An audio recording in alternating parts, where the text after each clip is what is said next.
Selamat mendengarkan podcast ini.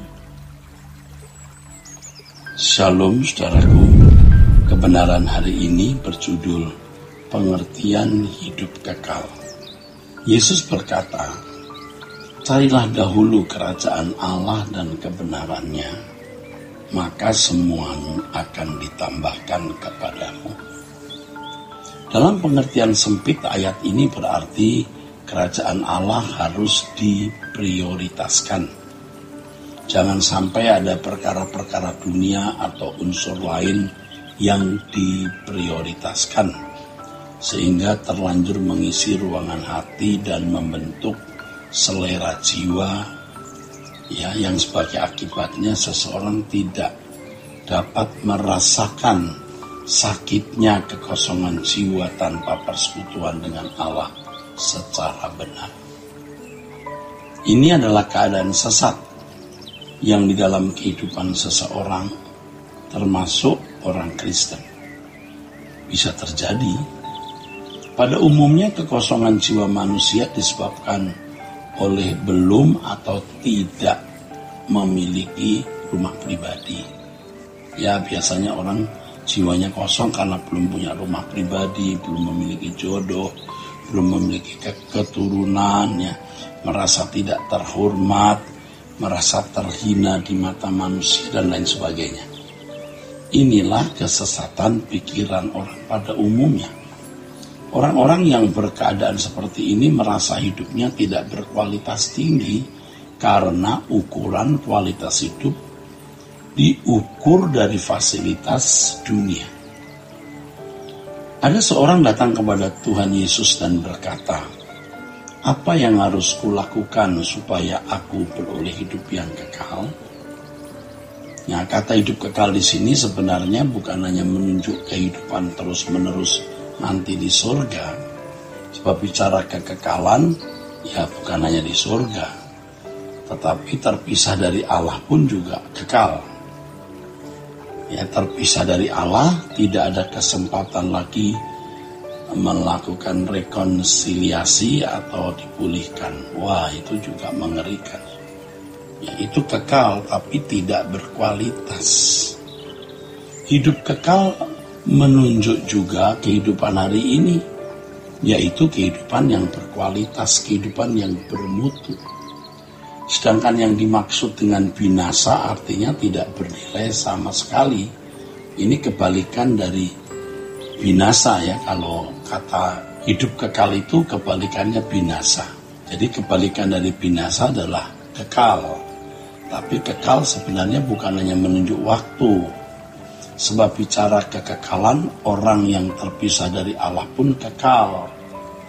Kekal terpisah dari Allah, gitu maksudnya. Jadi binasa artinya tidak memiliki nilai sama sekali. Kalau kekal artinya bernilai tinggi atau berkualitas tinggi. Pada umumnya orang Kristen berpikir bahwa hidup kekal adalah hidup terus-menerus nanti di surga. Karena terpaku pada kata kekal. Pengertian ini bisa membuat pikiran kekristenan seseorang menyimpang, saudaraku.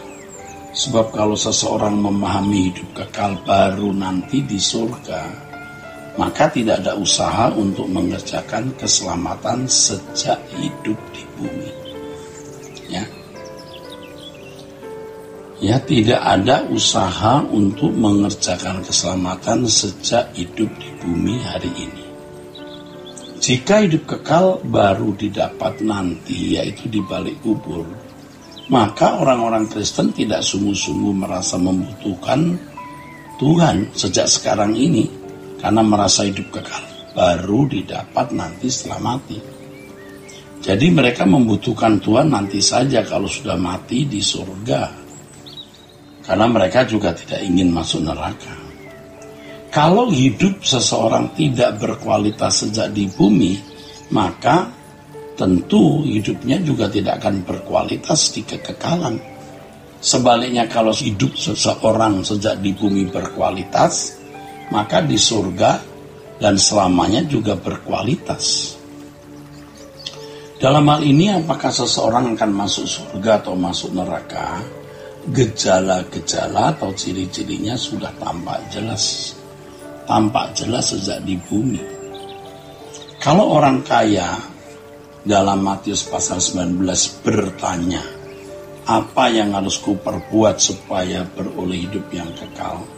Yaitu maksudnya adalah bagaimana dia bisa memiliki hidup yang berkualitas tinggi atau bermutu. Dan itu tentu bukan menyangkut nanti setelah mati saja, tapi sejak di bumi bagaimana hidupnya berkualitas.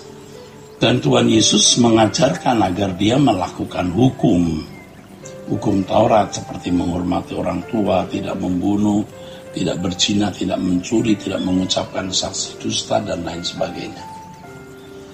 Dalam kehidupan bangsa Israel, standar hidup bersekutu dengan Elohim Yahweh adalah melakukan hukum dan menjalankan ibadah sesuai dengan apa yang diajarkan Musa. Ya, itu kehidupan bangsa Israel, standarnya begitu. Melakukan hukum dan menjalankan ibadah seremonial yang diajarkan Musa. Itulah kehidupan yang dipandang sebagai berkualitas. Dari pengakuan orang tersebut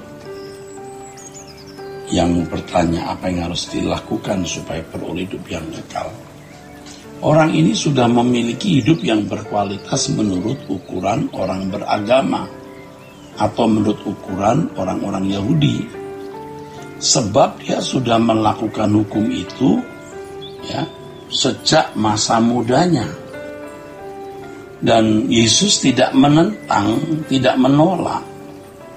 Berarti Yesus mengakui bahwa orang ini memang memiliki kehidupan yang berkualitas ditinjau dari hukum.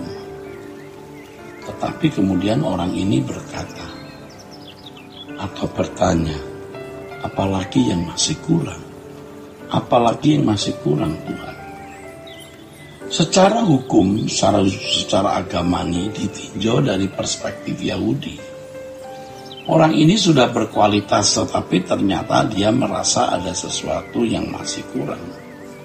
Itulah sebabnya dia berkata, apalagi masih kurang? Tuhan menjawab, jika engkau hendak sempurna. Jika engkau hendak sempurna, ini menunjuk kualitas yang lebih tinggi, lebih dari kualitas orang beragama, lebih dari kualitas agama Yahudi atau agama Samawi pada umumnya. Tuhan Yesus berkata, jual segala milikmu, ya, berikanlah kepada orang miskin. Kapan hal itu dilakukan? Jual segala milikmu, berikanlah kepada orang miskin, datang kemari, ikutlah aku. Demikian ucapan Tuhan Yesus kepada orang kaya ini. Kapan? Ya tentu sejak sekarang ini di bumi. Jika orang ini melakukan dengan benar, maka ia akan memperoleh harta di surga. Selanjutnya Yesus berkata, ya, datanglah kemari dan ikutlah aku. Tentu itu dilakukan sekarang, bukan nanti setelah mati. Hidup kekal atau hidup yang berkualitas yang ditawarkan oleh Tuhan Yesus, inilah hidup yang bernilai sekarang ini, hidup yang berkualitas tinggi sekarang ini, sejak di bumi. Itulah sebabnya Yesus berkata, cari dahulu kerajaan Allah dan kebenarannya. Ini berarti agar kita mendahulukan kerajaan surga. Dunia mengajarkan agar manusia mendahulukan banyak perkara dunia dengan maksud agar dapat memiliki hidup yang berkualitas versi dunia.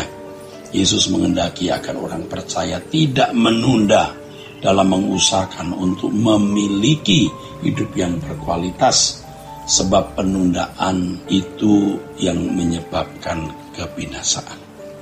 Tuhan memberkati saudara sekalian. Sola Gracia.